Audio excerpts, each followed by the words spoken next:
Are you tired of having to operate a gearbox? Do you want to pretend you're saving the environment?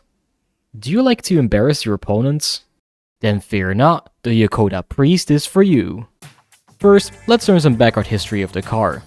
The Yokoda Priest, which is obviously not a Toyota Prius, is a tier 1 car in midnight racing Tokyo that will be a steal in today's economy, which features a CVT gearbox.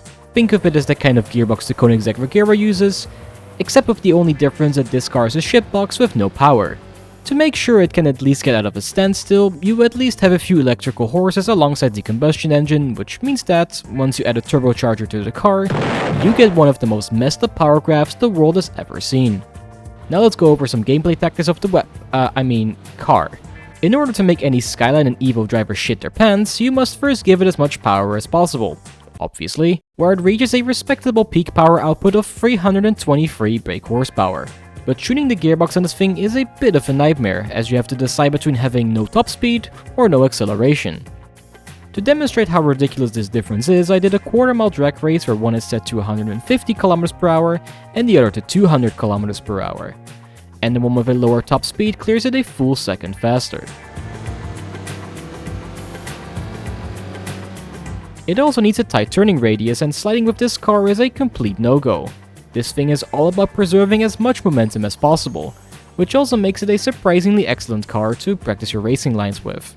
This car works best on the 2 Toge maps and Tokyo City, and I recommend setting the top speed between 150 and 180 km per hour to make sure the car accelerates out the corners fast enough. For example, I set it to 150 for Mount Otsuki. Also, since it's shaped like a wedge and therefore doesn't have a lot of drag, it can technically do over 300 under the right circumstances, but if you ever thought about using this car for highways or a track like Tsukuba, don't even bother. By the time you're up to that speed, your opponents have probably finished the race already, though you are welcome to prove me wrong on this. The rest of the tuning settings are shown on screen right now, but you can always adjust it to your liking, as I'm still far from being a great MRT tuner. And speaking of that last point, if you manage to master this eco-friendly racing wedge, you will make other racers extremely paranoid as you chase them down, where at worst you can say, "Dude, I almost had you," and at best, you can laugh at them as you simply see them crash out or fall off a cliff. This car is fast enough to perform a sub 6 minute run around the Otsuki Death Trial and well under 6 minutes at Ichikawa's Goliath Marathon. So whenever you see someone do a time of over 6 minutes, there is always a chance you can beat them in this thing and have them complain that their Mark IV Supras suck. But you and I both know that their thing will always stay terrible, so you can just laugh at them all day. So that's all there is to using the Yokoda Priest. Tune in next time as I teach you how to use the machetes, and remember, Def Jam updates their games at the same pace as Valve does with Counter-Strike.